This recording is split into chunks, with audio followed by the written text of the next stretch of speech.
Welcome to Let's Talk About It. Here we go! Oh! Oh no! Oh my god! No way! Oh! It's Saber Oh, look at these fights!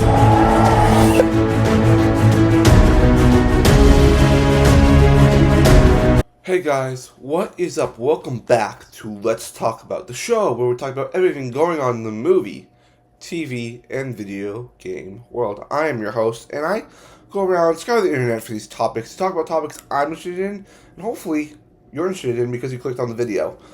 And, let's just go into this first topic here today, guys. We got some pretty cool topics here today to talk about. Some good, some bad, but let's just get into this first one right here. Paramount.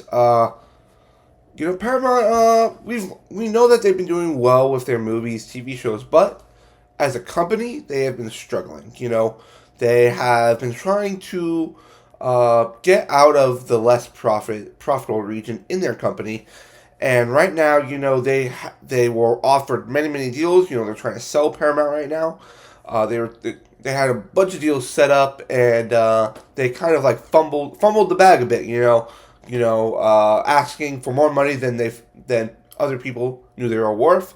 And it was just like announced a little while ago that Skydance and Paramount would be doing a merger. But apparently another player has come to town. According to Deadline, Edgar Bronfman makes his move with 4.3 billion bid for Paramount Global update. So basically, it's been announced that this man, Edgar Bronfman Jr., has come in. He submitted a new bid for Paramount, and Paramount is just in like the final day, maybe day and a half of negotiating this merger with Skydance, and this guy's coming in saying, "Hey, I'm going to offer you this now," which I don't think is quite out of the picture. But the question I think you're asking is, who is Edgar Bronfman Jr.? Why is he? Does he have any experience with this? Well, according to the article that goes out, it reads that he is a filmmaker, theater producer, and media executive.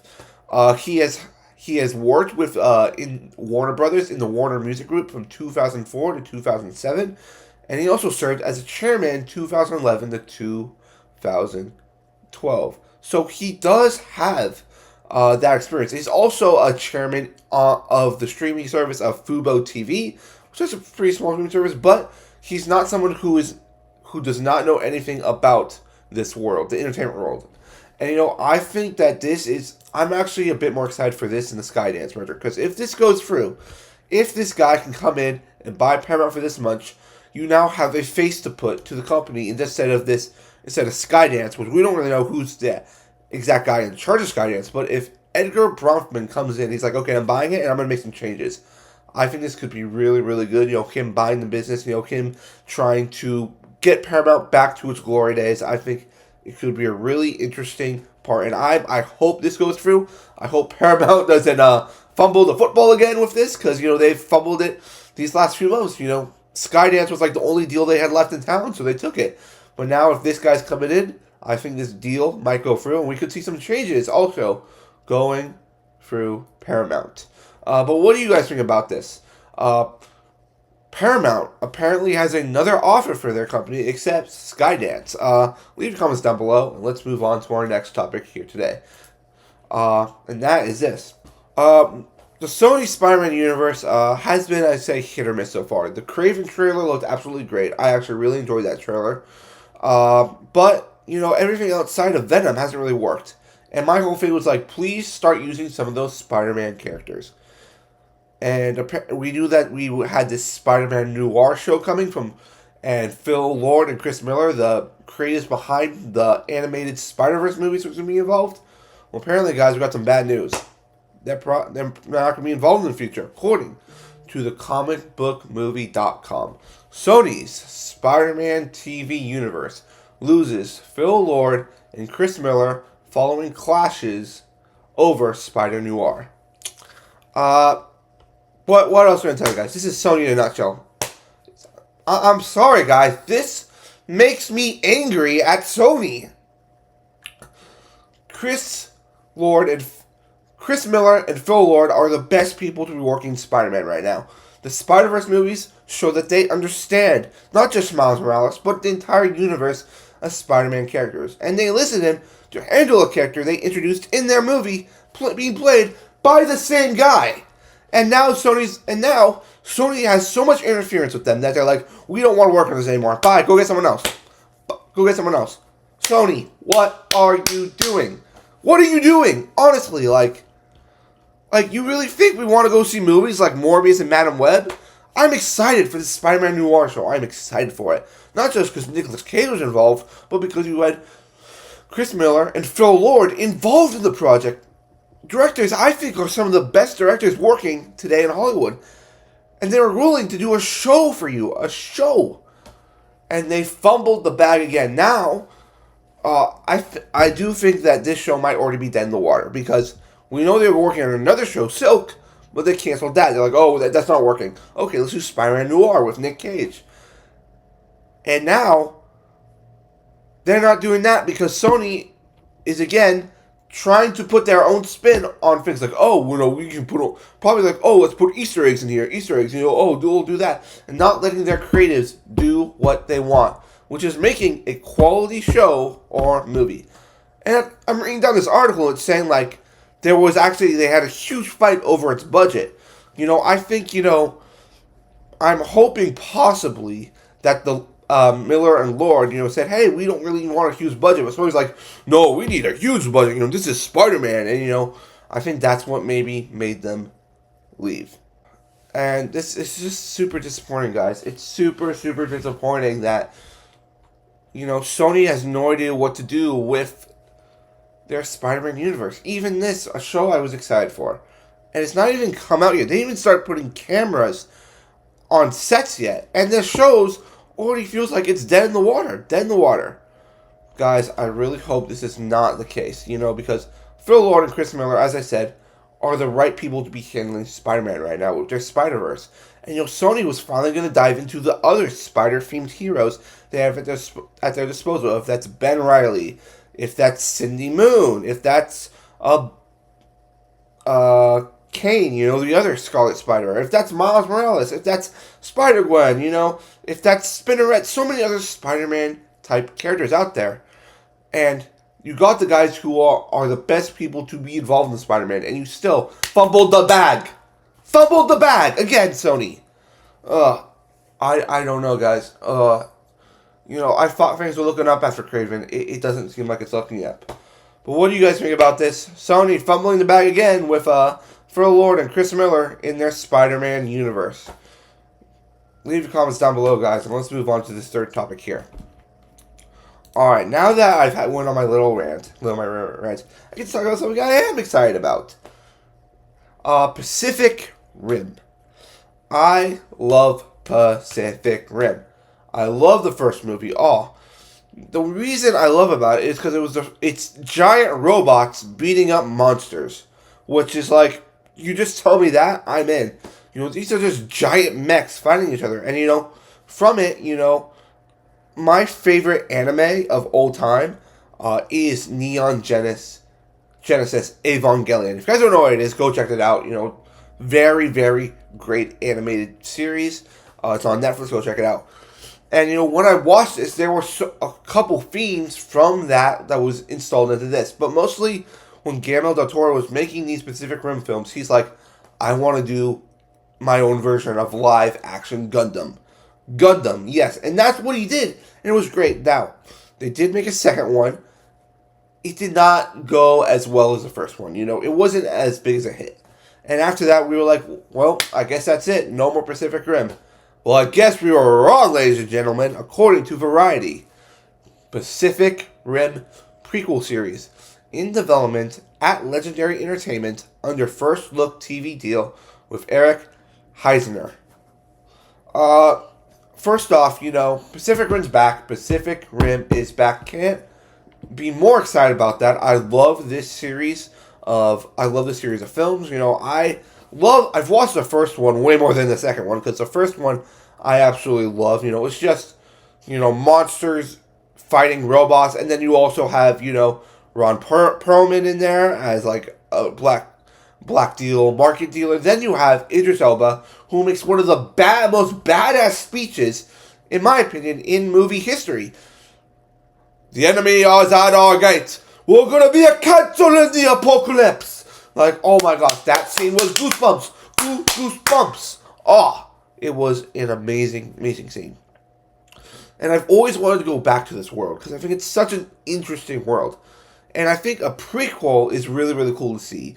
Because my thing is like, okay, are we going to go now into how they developed the Jaegers, how they built these giant robots, and are we going to see Idris Elba's character show up as a younger version and, maybe learn about all the stuff he went through as a Jaeger pilot? This is super exciting to see. Now, the other part of this is Eric Heiser. I think I'm saying his name right. If I'm not, guys, put it down in the comments down below. I'm just reading it as I see. And I was like, okay, what is this guy's credentials? What makes him the best look to do this specific Rim series? Well, he's had some good stuff. He's had some also bad stuff. He has worked on, he's best known for winning the adapted screenplay for The Arrival. No, he didn't win it. He got an Academy Award nomination for The Arrival, who was directed by Denis Villeneuve.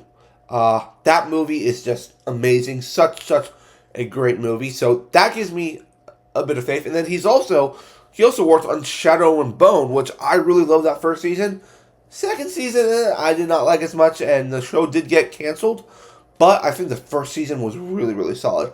Now, he does have some misses, He did work on Bloodshot, which that Vin Diesel movie was like, eh.